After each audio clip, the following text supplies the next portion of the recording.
As we approach midnight for the North American release of 2K21, here are some things to consider for starting your MyTEAM. The first piece is choosing your starter. I've done some early work on putting together a sort of progression ladder for how I want my team to look throughout the 4 most important stages of my team, in my opinion. Game 1, Day 1, Day 3, and Day 7. To give you the quick answer, the best choice in my opinion is going to be the Kevin Garnett starter, followed by Shaq, Carmelo, Iverson, and lastly Dwyane Wade. I'll explain why. Game 1 means the cards that I will have in my lineup for the very first game of my team that I play. So the argument against Iverson, I bought the Legend Edition of the game to transfer over to the PS5, means I'll be getting a Sapphire Damian Lillard card. Having the Lillard for Game 1 means I have no immediate need of another point guard. The current domination reward is Nick Van Exel, a small point guard, and for 200 triple threat offline wins, you get a Diamond Stephon Marbury. For me, that rules out Iverson because, in my case, he'll be obsolete by the end of Day 1. Not to mention, you get a Ruby Rajon Rondo for finishing half of regular domination, and Diamond Nate Archibald for completing half of all-time domination. The argument against Dwyane Wade is, with the Mamba Edition, you also get a Kobe card that evolves to a Ruby. Therefore, I have no immediate need for another starting shooting guard. And at 100 triple threat offline wins, you also get an Amethyst Isaiah Rider. There's a Diamond Brian Winters on the triple threat online boards, who will be a much better version than the evolved Dwyane Wade. Throughout domination, you'll also acquire a Ruby Larry Hughes card. The argument against Carmelo is that this card will not be a good defender, and adjusting to using the shot meter this year could take some time. I don't want to focus on players with less slashing ability and no defense. At 50 triple threat offline wins, you get a Ruby Kenny Walker, who will be a great athletic slasher. After historic domination, you get a Diamond small forward Rolando Blackman, and there is also an Amethyst Scottie Pippen reward card early on. For me, that means I'm fine at the small forward, before accounting for Kersey, Dandridge, or Elgin Baylor, who are all also domination rules. The argument against Shaq, while he will be useful, and if you're going to take somebody besides Garnett, I recommend it be Shaq. He's huge, he'll dunk, he'll rebound, and he'll protect the rim. But with that being said, everything he'll do for you, the Ruby Brook Lopez will probably do, as well as the Diamond Artist Gilmore card you get for completing half of all-time domination. And that Artist Gilmore will be far, far better, and he evolves. Then of course, at 300 triple threat offline wins, you get Diamond JaVale McGee. So why Garnett? The power forward is the weakest position in terms of reward cards. Aside from the eventual Pink Diamond George Mikan and the Evolution Kenyon Martin that you get from playing through domination, there are no other clear-cut options for your starting power forward. Garnett will be tall, long, defensively great, and have at the very least a good post fade and something of a mid-range shot. Not to mention for those who do end up using Giannis, Anthony Davis, Durant, or Porzingis at the 4, you want somebody with the size and speed to at least hope to contain them.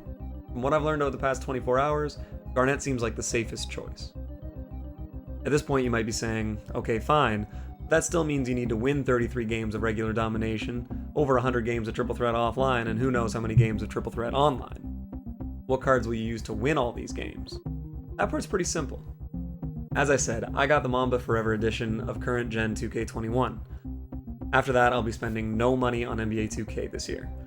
However, this edition of the game comes with 100,000 VC, which I'll be using first thing to gain assets and unlock the auction house, which you need 30 cards to do.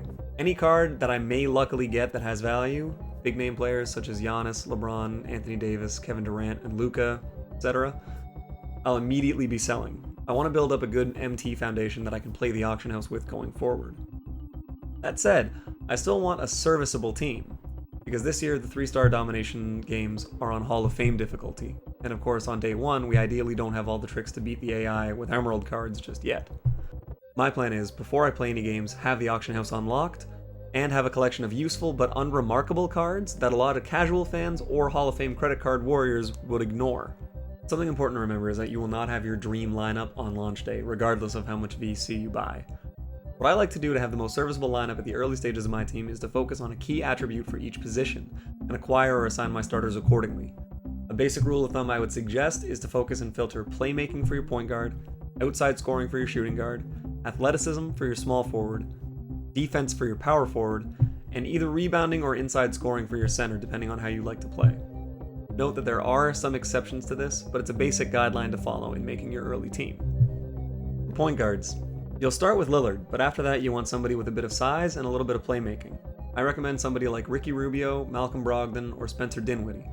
Ignore guys like Lonzo, Luka, Harden, Westbrook, and use a player that will serve the role of a point guard for you in your offline games. Shooting guards. To back up Kobe, get a player who you can hopefully shoot with. Somebody like Matt Thomas, Joe Harris, Landry Shamet. Don't waste your money on guys like Current Clay, Steph Curry, or Kyle Korver, who always gets expensive. For small forwards, I like this to be a utility player, somebody who can switch on defense, run in transition, and hopefully dunk a bit. Don't spend all your MT on Durant and Giannis and LeBron.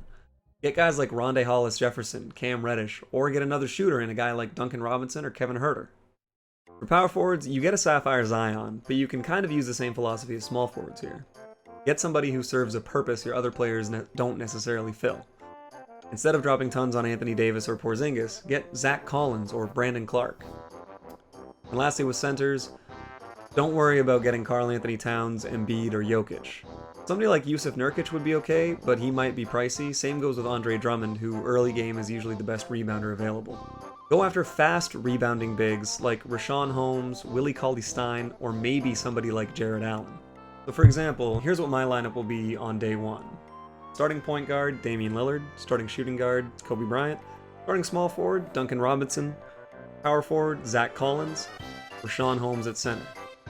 Off the bench, I want Marcus Smart as my backup point guard. Karis LeVert as my backup shooting guard. Brandon Clark as my backup small forward. Maxi Kleber as my backup power forward. Either Aaron Baines or Boban Marjanovic as my backup center, depending on who's cheaper. And then rounding off the bench, I want DeJounte Murray, another defensive guard off the bench, Miles Bridges for athleticism, and whoever the tallest, cheapest card is in the game. I play a very defensive game. I on-ball like 95% of the time, and I've done just fine in every online game I've played. With that in mind, a lot of my bench players are solely out there for defense and athleticism. As long as I make the right decisions, I can score with them. Lastly, here's the order I would play the domination games in if possible, with the sole purpose being picking up evolution cards to build up my team. The Nets for Nicholas Claxton, who's a 6'11 power forward / center. You can use him for rim running. Chicago for Daniel Gafford, a 6'10 center who gives you rim protection and rebounding. The Dallas Mavericks for Dorian Finney-Smith, a 6'7 small forward / power forward who can play defense, he's an athlete, and he can spot up shoot. Oklahoma City to get Darius Bazley, a 6'8 power forward, left-handed versatile scorer. The Milwaukee Bucks to get DJ Wilson, a 6'10 power forward who's an athletic defensive player. Orlando for Al-Farouq Aminu, a 6'8 power forward, small forward who's a perimeter defense and spot-up specialist. The Pistons for Sekou.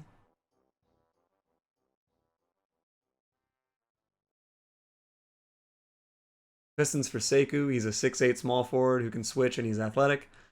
The Knicks for Kevin Knox, he's basically bootleg Jason Tatum. The Suns for Cam Johnson, a stretch big and wing defender.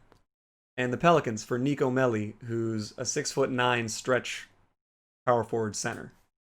7 of those 10 teams are in the Eastern Conference, and that coincides with the goal of completing the Eastern domination to get Ruby Brook Lopez as soon as possible, as he'll be the best stretch big available for the first little while of the game. That being said, that's how I'm getting ready for the 2K21 launch. We are, at the time of recording, a little over 15 hours away from it. I will be doing a 24-hour stream, so be sure to come by and check that out at twitch.tv/SBLive, and I hope to see you guys there. Hopefully this video helps a little bit, and good luck building your MyTEAMs.